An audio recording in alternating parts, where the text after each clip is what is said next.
honored guests, and our first contestant.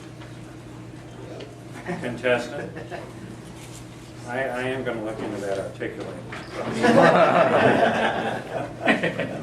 David Coder.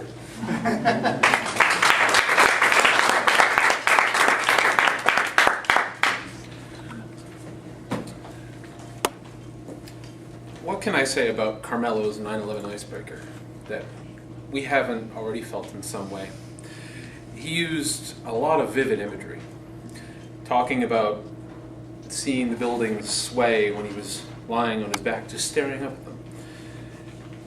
I'm sure that hearing him talk about his memories from the day before and the day of evokes memories from our own experiences, and that seemed like what it was calculated to do, to kind of bring us back into our own memories as to what we were doing at that time, and then to kind of help us find our way into his recollection.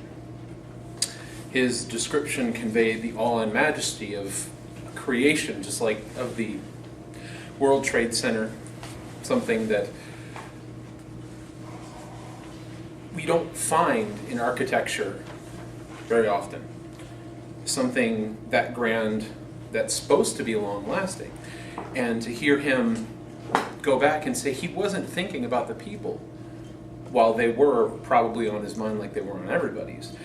The thing that he felt he was going to miss most was that iconic. And it made me think about those things that I see in my own life. And I actually was pulled back to the last time I was in New York. Think about, had I ever seen the skyline that he was describing? And to think about the way things change and how we notice these small things and what it would have been like to go back and experience that startling change after only a day. And I think he was really effective in bringing us into that moment with him. His way of imploring us to never forget, the way he thought about it every day, or just about every day, reminded me of, not to really give the point, but the way that I sometimes forget that I'm missing a leg. I get around so well, I don't think about it.